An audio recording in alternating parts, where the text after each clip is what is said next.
Bienvenidos al Orden del Ser. Vamos a hablar hoy de los milagros de Lourdes.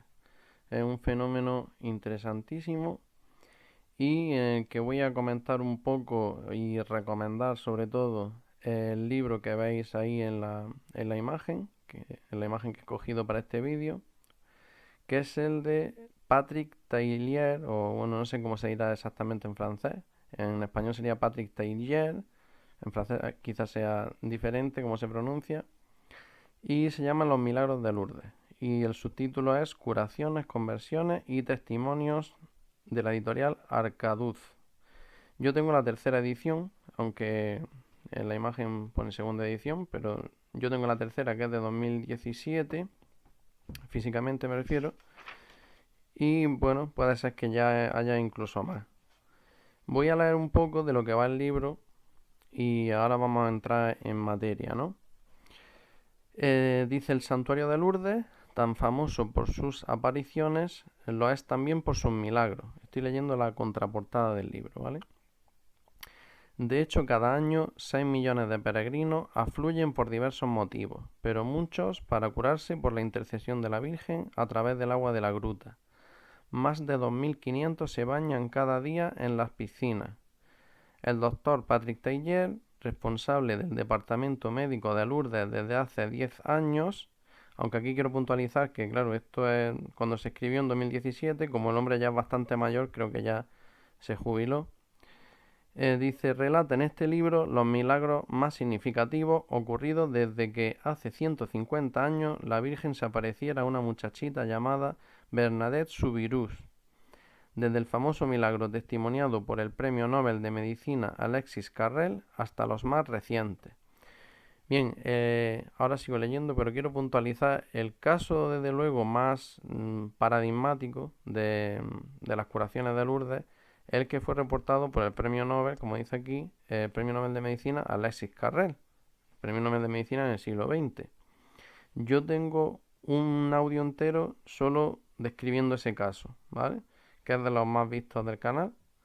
Y si buscáis, lo titulé Alexis Carrel, la conversión de un premio Nobel, y en la imagen se ve este hombre. Y de verdad que merece la pena escuchar atentamente ese audio porque se ve, se explica cómo el médico, pues como médico y como muy riguroso, va registrando, pero vamos, cada media hora, cada hora, el estado de la paciente, que era una paciente que tenía una peritonitis tuberculosa, así iba a morir sí o sí, y cómo después del baño en la gruta se le bajó el vientre, que lo tenía ya hinchadísimo, estaba esquelética porque llevaba ya mucho tiempo que apenas podía comer nada, estaba a punto de morir. O sea, de hecho, los médicos, tanto Alexis Carrel como los demás, pensaban que no iba ni siquiera a llegar a completar el viaje, que se iba a morir en el viaje. Y se recuperó. O sea, de pronto cogió mejor color, se le bajó el abdomen, empezó a tener apetito, empezó a comer, a moverse, se recuperó por completo. Entonces, recomiendo escuchar ese audio. Vale, pues sigo con la contraportada. Dice, gran profesional, ahora se refiere al autor del libro, pero también hombre de fe. El autor nos aporta la clave para entender bien estos signos, que incluyen no solo conversiones corporales milagrosas, que son las más espectaculares, sino también impresionantes conversiones del espíritu y testimonios de creyentes y no creyentes, en los que la Virgen de Lourdes ha influido en gran manera. El libro se convierte así en un relato apasionante y edificante, en una introducción completa al camino misterioso de las intervenciones divinas, en las que el hombre pide aquello que considera bueno y Dios y su madre conceden sus dones según sus inescrutables designios. Bueno, esa es la contraportada. Ahora veremos, es ciertamente que este hombre que es el director de la Oficina Médica de Lourdes, bueno, el que fue por muchos años director de la Oficina Médica de Lourdes, es católico, pero ahora veremos cómo el comité médico que compone la oficina pues está compuesto por gente católica, no católica, otros cristianos, otros de otras religiones y también ateos. O sea, hay de todo, ¿eh? Eso creo que lo veremos después. Y ahora en el libro, pues abres nada más la portada y te viene un poco de más información del autor. Y te dice, Patrick Taillier ejerce la medicina desde hace 25 años.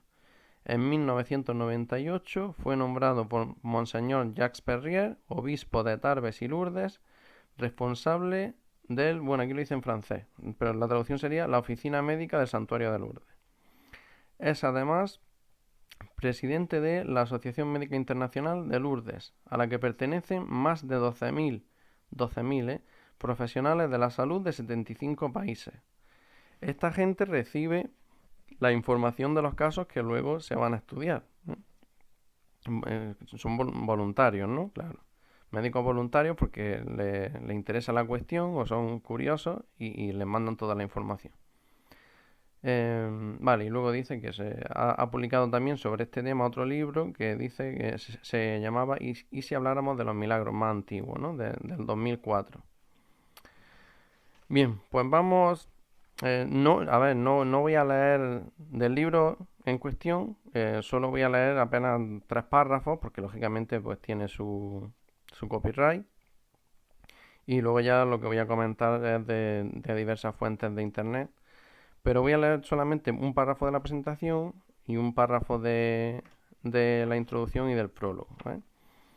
Bien, pues la presentación del libro dice así, el primer párrafo, dice: en agosto de 2004, el peregrino más célebre del mundo, el Santo Padre Juan Pablo II, gravemente enfermo en aquella época, vino a Lourdes a rezar por el despertar religioso y moral de la humanidad. Consideraba su viaje a aquel importante centro de peregrinación que había visitado por última vez en 1983 como un regalo de la providencia. Uno de los momentos culminantes fue la oración en la gruta de Maciabel, en la que en 1858 la Santísima Virgen se apareció en 18 ocasiones a la joven vidente de entonces 14 años, Bernadette Soubirous. Allí se dio a conocer como la Inmaculada Concepción. Como indicó Juan Pablo II, el mensaje de Lourdes nos dice que Dios no desea la muerte, sino la conversión del pecador. Teniendo en cuenta que el hombre moderno ha perdido en gran parte la noción misma de pecado, era necesario pedir por un despertar religioso y moral del conjunto de la humanidad. Bien, así empieza el libro. Luego voy a leer, no del libro ya, sino de información aparte, la historia tan increíble de esta mujer, esta vidente que fue la que experimentó la visión de la Virgen, porque ya veréis que no se volvió famosa ni... Bueno, relativamente no, pero quiero decir que no hizo ningún negocio con su fama, se metió en un convento y de ahí no salió. O sea, se hizo monja de clausura. O sea que no quería ninguna fama ni le interesaba, ¿no? Bien, pero eso lo veremos después. Y ahora paso a leer un párrafo también que me parece interesante, que dice así, el autor. Dice: he escrito este libro en calidad de médico, es decir, de científico, pero también en calidad de creyente, cristiano y católico. Nunca, ni en la teoría ni en la práctica, he encontrado oposición o antinomia entre esas dos facetas que han construido mi identidad más profunda. Al contrario, me he dado cuenta de que la una enriquece a la otra en ambos sentidos. La salud no es una cuestión biológica, es cuestión de un equilibrio general de la persona, que nunca es definitivo ni perfecto, en el que la biología, la comunicación, lo profesional, lo religioso, etc. están relacionados. Es lo que se llama el enfoque holístico de la salud. Ahora bien, el cristianismo es también holístico en la medida en que concierne a la integralidad de la persona, cuerpo, alma y espíritu en su unicidad. Por tanto, no puede por menos de haber una concordancia entre la medicina y el cristianismo, con la condición de admitir que, para la curación del hombre en su conjunto, el médico está al servicio de la persona en todas sus dimensiones, física, psíquica y también espiritual.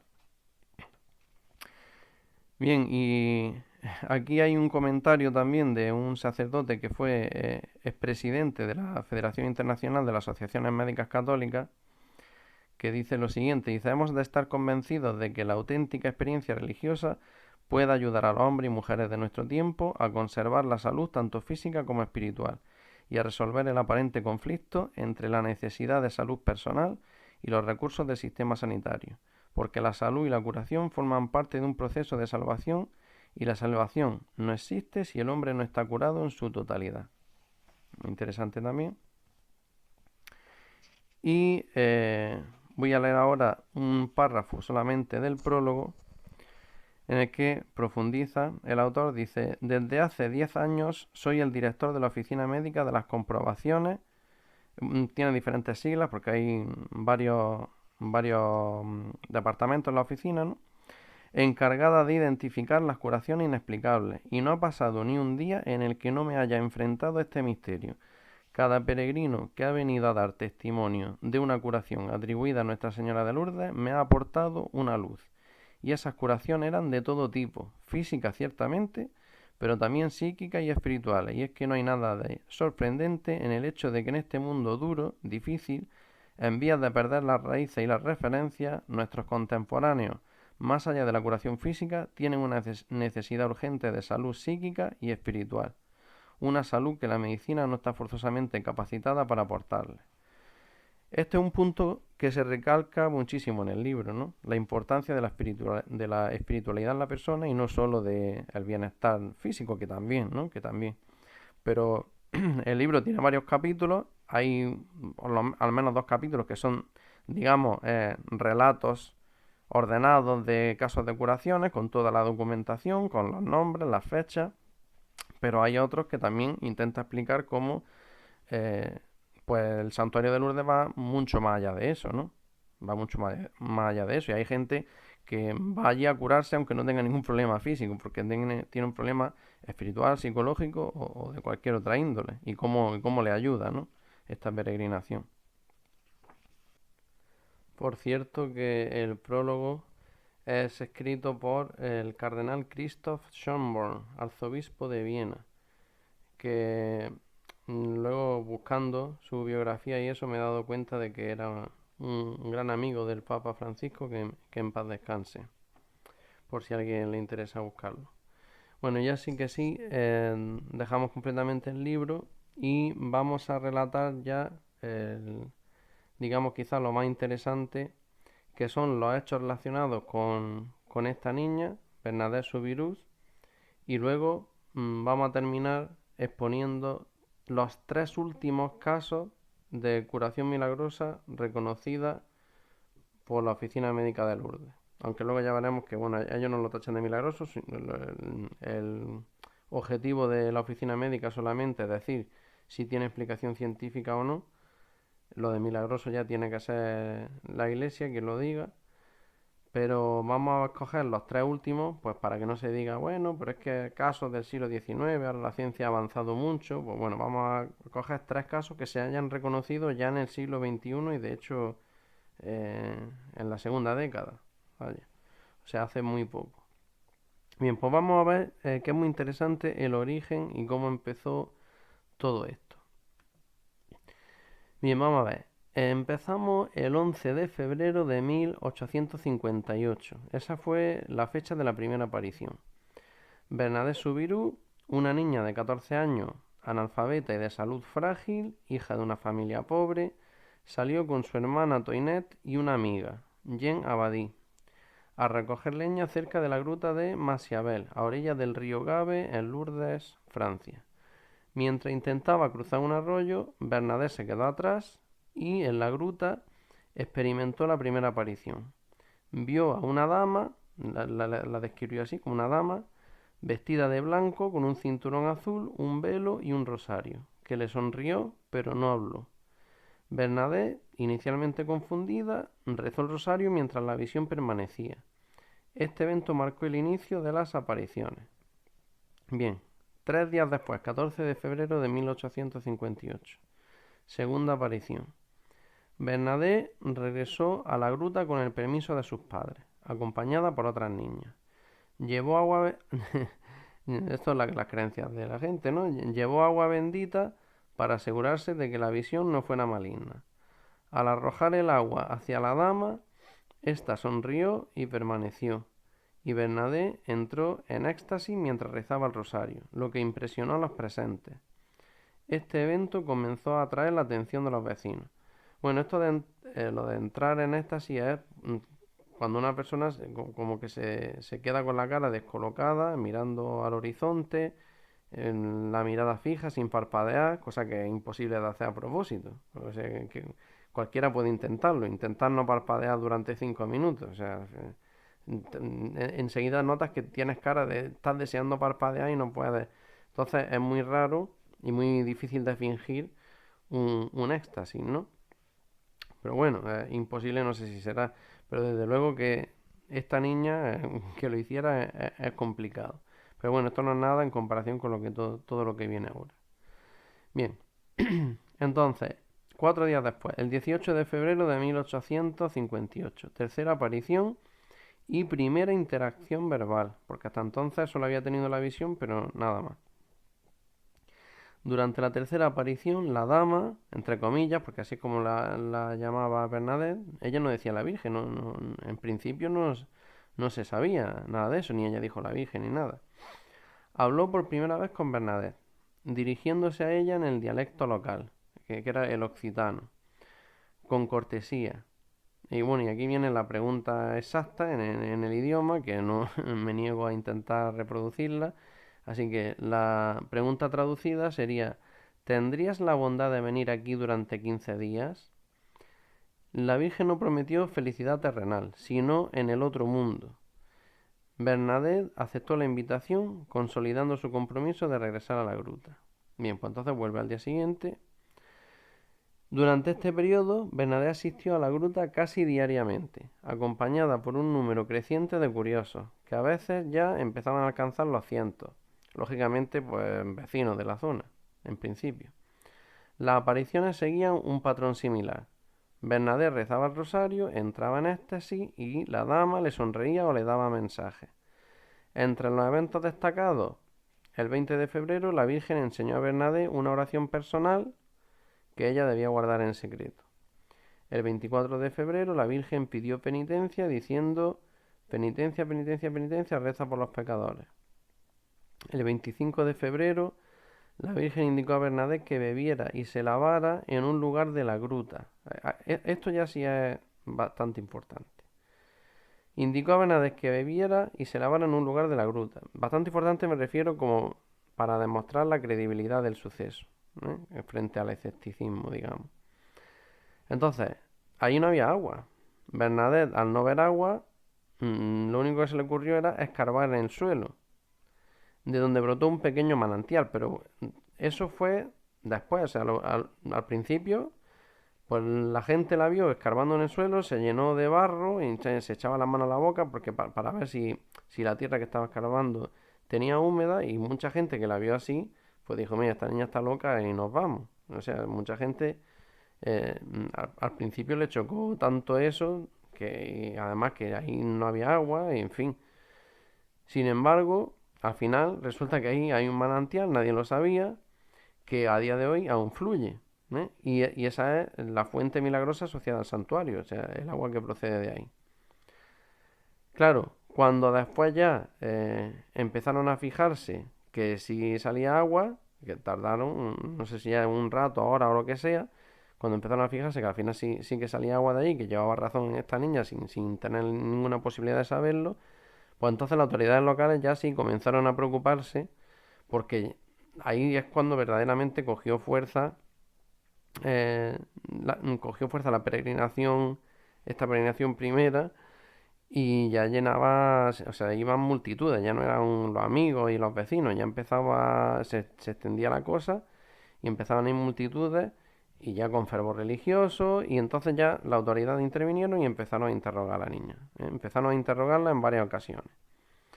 Vale, 2 de marzo de 1858. Durante la 13ª aparición, la Virgen pidió a Bernadette que transmitiera dos mensajes al clero. Quiero que se construya una capilla aquí y que vengan en procesión. Bernadette comunicó estas peticiones al párroco local, el padre Dominique Peyramale, quien inicialmente fue escéptico y exigió que la dama, porque eso es lo que pasa, o sea, mucha gente decía que era la Virgen, pero realmente cuando le preguntaban a la niña, ella no sabía, ella decía una dama, porque ella es lo que veía, pero realmente no le había dicho quién era. ¿Mm? Entonces exigió que la dama revelara su identidad antes de considerar sus demandas. Bien, 3 de marzo de 1858, 14ª aparición. La Virgen reiteró su pedido de una capilla y procesiones. Bernadette continuó enfrentando escepticismo tanto del párroco como de las autoridades civiles que intentaron prohibir el acceso a la gruta. O sea, llegaron incluso a cerrarlo por bastante tiempo. O sea, pues, me parece que al final estuvo cerrado años hasta que la iglesia ya dio el visto bueno. Vale, 4 de marzo de 1858. Decimoquinta aparición y fin del ciclo inicial. La decimoquinta aparición atrajo a miles de personas, estimadas en 8.000, marcando el final de los 15 días solicitados por la Virgen. Aunque no hubo mensajes nuevos, el evento consolidó la devoción popular. El manantial descubierto el 25 de febrero comenzó a ser utilizado por los peregrinos y se reportaron las primeras curaciones atribuidas a su agua. 25 de marzo de 1858, 16ª aparición. Revelación del nombre. Después de varias semanas sin apariciones, Bernadette sintió un impulso interior y regresó a la gruta al amanecer. Durante esta aparición preguntó a la dama su identidad. La Virgen respondió en occitano, que soy era Inmaculada Concepción. Es decir, yo soy la Inmaculada Concepción. Bernadette, que no entendía el término teológico, porque hoy en día lo de la Inmaculada Concepción, claro que todo el mundo lo tiene en mente, por las vírgenes en montones de sitios, pero en aquel entonces no. Repitió las palabras al párroco Peiramale y este quedó impresionado. ¿Por qué? Porque el dogma de la Inmaculada Concepción había sido proclamado por el Papa Pío IX apenas 4 años antes, y evidentemente no había internet ni las comunicaciones de hoy. O sea que era improbable que una niña analfabeta lo conociera. Este evento fortaleció la credibilidad de las apariciones. 7 de abril de 1858, 16ª aparición. Durante esta aparición ocurrió el milagro de la vela.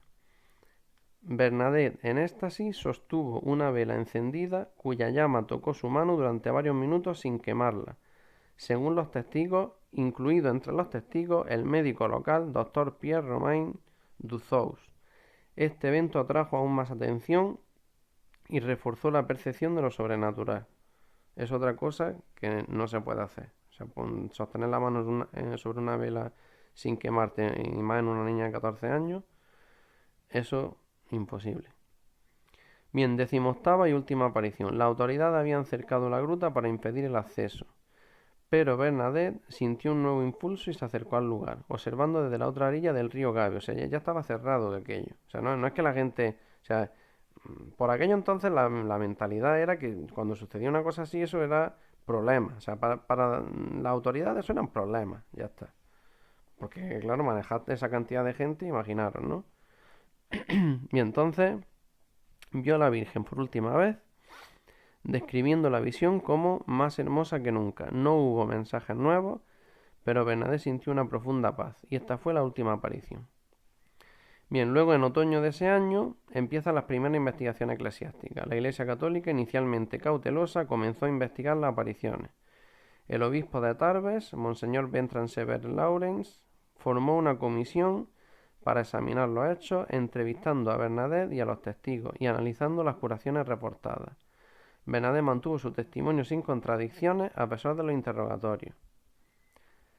Bien, al año siguiente y 2 años después, pues ya empiezan las primeras peregrinaciones y el desarrollo del manantial. El manantial de la gruta se convirtió en un punto focal para los peregrinos y las curaciones atribuidas a su agua aumentaron. Aunque la gruta permaneció cerrada por las autoridades civiles durante algún tiempo, la presión popular llevó a su reapertura en octubre de 1858. Es decir, estuvo cerrada como unos 7 meses o por ahí. Y la orden fue del emperador Napoleón III. Las peregrinaciones comenzaron a organizarse, sentando las bases para el futuro santuario. 18 de enero del 62, reconocimiento oficial de las apariciones. Tras 4 años de investigación, el obispo Lawrence publicó una carta pastoral declarando que las apariciones de Bernadette eran auténticas y de origen sobrenatural. Reconoció que la Inmaculada Virgen María se había aparecido a Bernadette y aprobó la devoción en la gruta de Massiavel. Este decreto marcó el inicio oficial del culto en Lourdes. Bueno, pues luego, 4 años después, entre el 62 y el 66, se construyó la primera capilla. Y en el 66 Bernadette abandona Lourdes. Y fijaros, o sea, para escapar, todo lo contrario de alguien que quiera hacerse famoso o algo así. Bernadette, para escapar de la atención pública y proteger su humildad, ingresó en el convento de las Hermanas de la Caridad de Nevers en el 1866 con 22 años. Nunca regresó a Lourdes y vivió una vida de oración y servicio hasta su muerte en 1879. O sea que no, no se logró nada. O sea, la experiencia para ella está claro que fue real.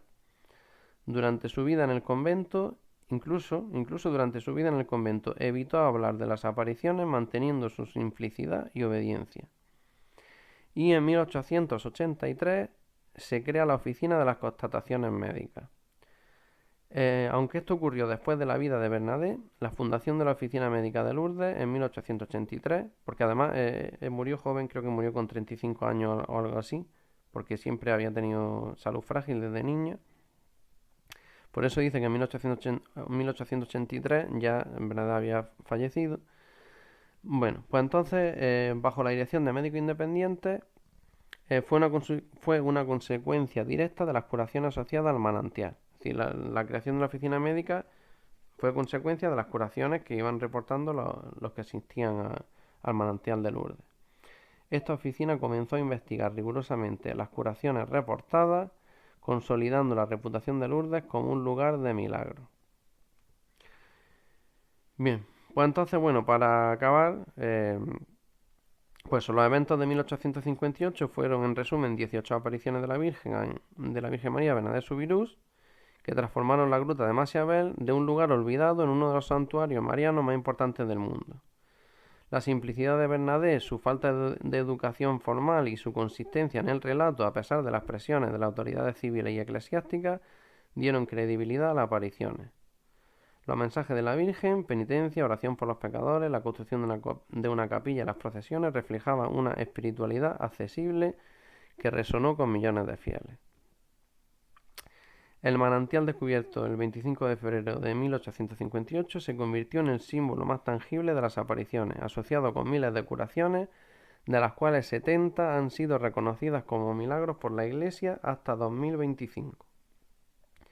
La construcción de la Basílica de la Inmaculada Concepción y las posteriores basílicas, como la del Rosario y San Pío X, consolidaron Lourdes como un centro de peregrinación global, atrayendo a millones de visitantes anuales. Bueno, por cierto, 70 curaciones reconocidas, pero pasa una cosa, hay de hecho incluso algunos ateos que algunas han dicho como que en el siglo XX a principios o finales del XIX se reconocieron rápidamente muchas apariciones y ahora que la ciencia ha avanzado más ya se reconoce muy pocas.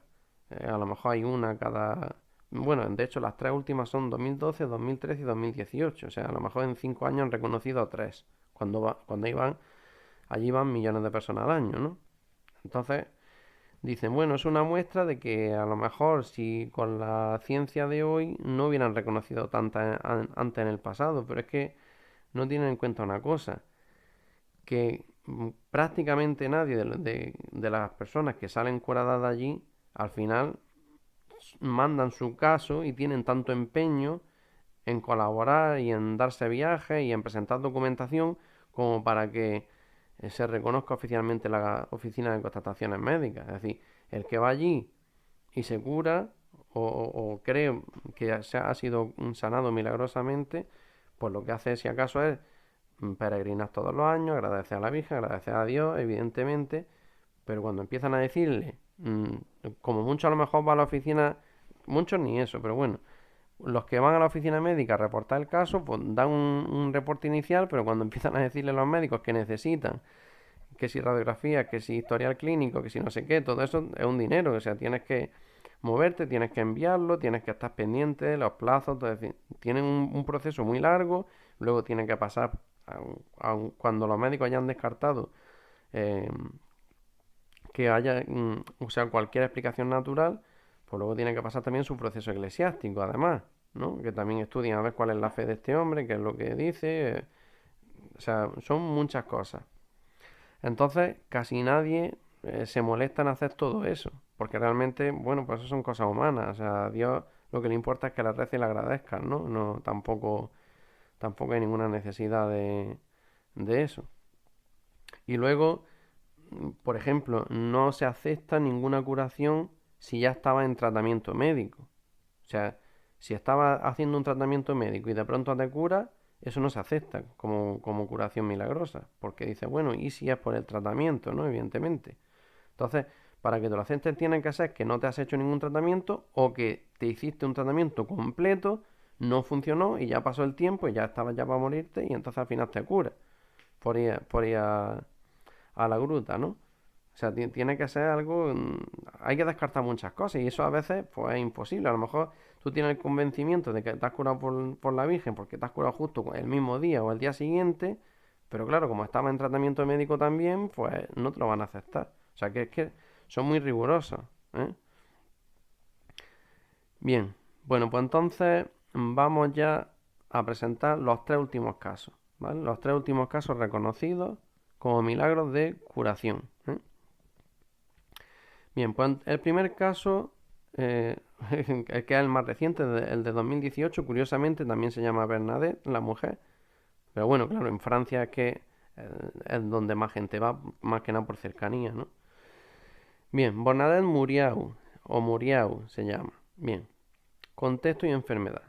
Bernadette Muriau, una religiosa francesa de la congregación de las franciscanas Oblata del Sagrado Corazón de Jesús, nació en 1939 y desde 1966 a los 27 años sufría de una ciática severa causada por una enfermedad de la columna vertebral que le provocó una parálisis progresiva de los miembros inferiores.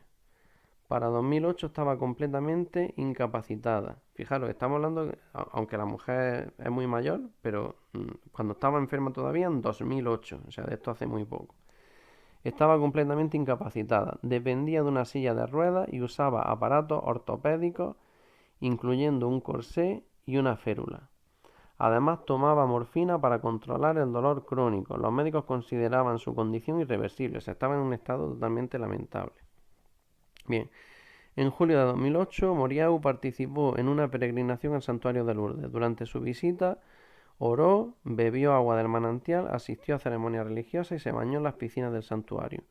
No reportó una curación inmediata en Lourdes, pero al regresar a su comunidad, el 11 de julio de 2008, mientras estaba en su habitación, escuchó una voz interior que le decía: quítate los aparatos. Al quitarse el corsé y la férula, descubrió que podía caminar sin ayuda y que el dolor había desaparecido. Al día siguiente su movilidad continuó mejorando y los exámenes médicos posteriores confirmaron que su parálisis había desaparecido por completo. Moriao reportó su curación a la Oficina de Constataciones Médicas de Lourdes, dirigida por el doctor Alessandro de Franciscis, es decir, ya era otro doctor, no el autor del libro que hemos estado comentando. Y el proceso de investigación comenzó en 2009 y se prolongó durante casi 10 años, casi una década, involucrando múltiples exámenes médicos, reuniones de expertos y 3 evaluaciones colegiadas en 2009, 2013 y 2016. La comisión médica, compuesta por profesionales independientes, verificó que la curación cumplía con los 7 criterios de Lambertini, incluyendo que la enfermedad era grave y de pronóstico incurable, la curación fue repentina, instantánea y completa sin periodo de convalecencia. O sea, todo eso tiene que cumplirlo. Hay otras curaciones que seguramente serán de orden sobrenatural, pero que como no cumplen alguna de esas cosas no se reconocen. Luego, no había tratamiento médico que pudiera explicar la recuperación y la curación fue duradera, confirmada años después. Es decir, tiene que tener una continuidad. O sea, si te curas o te crees que te curas, pero luego resulta que a los meses otra vez vuelves a estar malo, no te lo aceptan como curación milagrosa. Lo descartan en la oficina médica de Lourdes. O sea que por eso estudian el caso a lo largo de 8 o 10 años después de la curación, para poder seguir la posterior evolución del paciente, ¿no? Así que bueno, en noviembre de 2016 el Comité Médico Internacional de Lourdes votó por mayoría que la curación era inexplicable según el conocimiento científico actual. Bien, el caso fue remitido al obispo y tras evaluar el componente espiritual, pues se declaró el milagro el 11 de febrero de 2018, coincidiendo con la fiesta de Nuestra Señora de Lourdes. Bueno, pues esperaron ese día y ya lo declararon. Bien. El segundo, Danila Castelli, reconocido en 2013. Bien. Danila Castelli, una italiana de 35 años en 1989, madre de 4 hijos, sufría de un cáncer extremadamente agresivo que producía tumores en varias partes de su cuerpo. Desde los 27 años había sido sometida a 8 operaciones para extirpar tumores, pero la enfermedad seguía avanzando. Su condición era tan grave que vivía con dolores intensos, controlados solo con altas dosis de analgésicos, y los médicos le dieron un pronóstico terminal, aconsejándole que buscara tranquilidad para sus últimos días, o sea, desahuciada. Castelli y su esposo decidieron viajar a Lourdes no con la esperanza de una curación, porque ya habían visitado el santuario varias veces antes, sin resultado, sino como un viaje de novios final, una especie de viaje de novios final, para encomendar a su hijo a la Virgen. Pues bien, en mayo de 1989, durante una peregrinación diocesana a Lourdes, Castelli participó en el sacramento de la unción de los enfermos en la Basílica de San Pío X. Durante la ceremonia experimentó una sensación de alivio inmediato y la desaparición del dolor. Días después, al regresar a su comunidad y mientras rezaba en la capilla, revivió espiritualmente ese momento en Lourdes y sintió un impulso interior que la llevó a quitarse el corsé y la férula que había usado durante casi 20 años debido a complicaciones relacionadas con su enfermedad. Al hacerlo descubrió que su pie, previamente deformado, había vuelto a su posición normal y su estado general mejoró drásticamente. Los exámenes médicos posteriores confirmaron la ausencia de tumores y una recuperación completa. La Oficina Médica de Lourdes inició una investigación exhaustiva que duró más de 2 décadas. Los médicos revisaron su historial clínico, que incluía múltiples intervenciones quirúrgicas y un diagnóstico de cáncer incurable.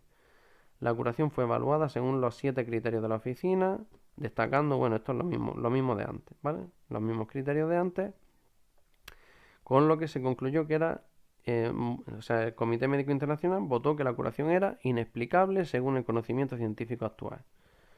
Pues bien, luego el obispo, pues, tras confirmar el contexto espiritual de la curación, declaró el milagro el 20 de junio de 2013. Fijaros, cáncer terminal ya en tus últimos días y de pronto como nueva.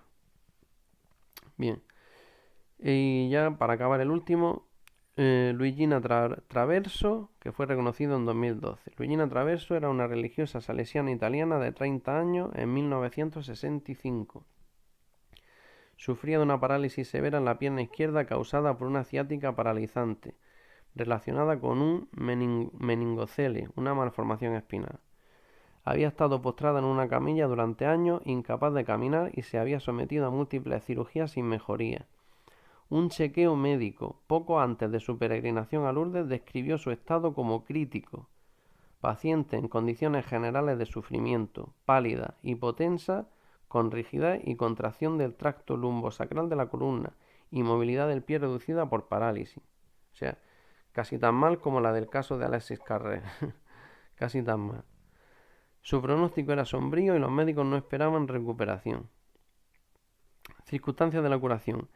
En julio de 1965, Traverso participó en una peregrinación al santuario de Lourdes organizada por Hostal de Tortona. Durante los 5 días de su visita permaneció en una camilla, participando en la ceremonia religiosa. El 5.º día, durante una adoración eucarística, sintió un fuerte calor en su cuerpo que la impulsó a enderezarse. Inmediatamente pudo mover las piernas, que habían estado paralizadas, y el dolor desapareció. Al levantarse de la camilla caminó sin ayuda, sorprendiendo a los presentes. Los exámenes médicos posteriores confirmaron que su parálisis había desaparecido y que su columna y sus músculos funcionaban normalmente. La curación de Traverso fue reportada a la Oficina Médica de Lourdes, que inició un proceso de investigación. También duró varias décadas para garantizar que la recuperación fuera permanente.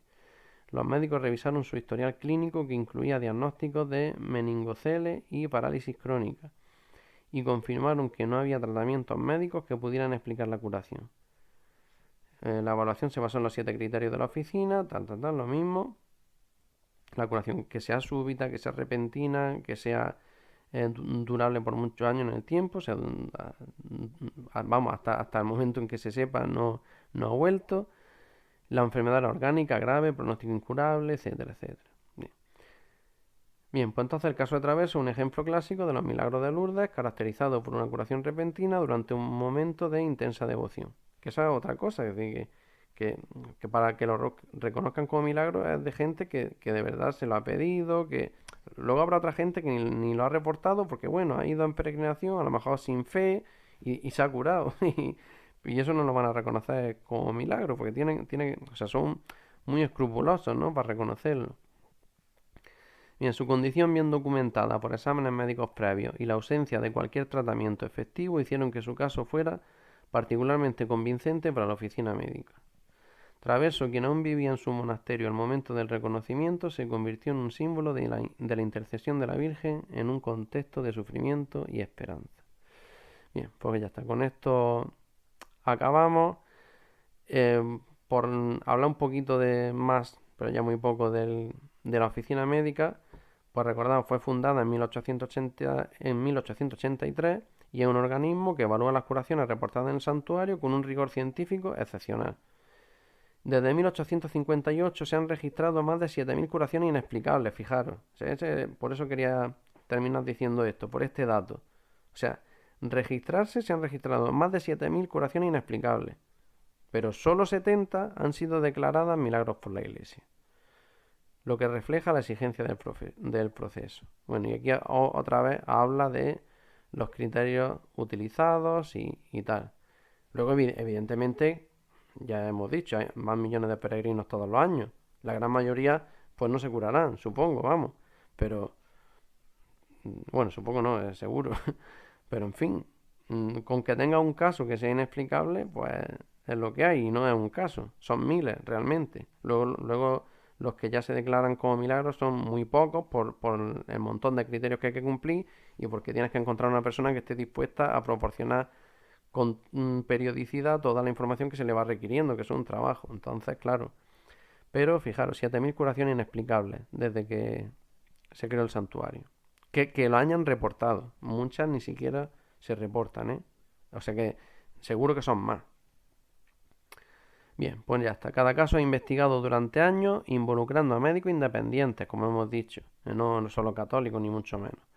El Comité Médico Internacional de Lourdes o sea, involucrando al Comité Médico Internacional de Lourdes y también al obispo de la diócesis del beneficiado, del paciente que se ha curado, quien evalúa el componente espiritual. La mayoría de los milagros, esto como curiosidad, el 72% están asociados al contacto con el agua de Lourdes, aunque también se relacionan con sacramentos como la unción de los enfermos o la adoración eucarística. Bien, pues con esto terminamos. Espero que os haya gustado y si os ha gustado, pues recordad por favor darle like, comentar, suscribiros, compartir este podcast y nada, un abrazo y gracias por escuchar.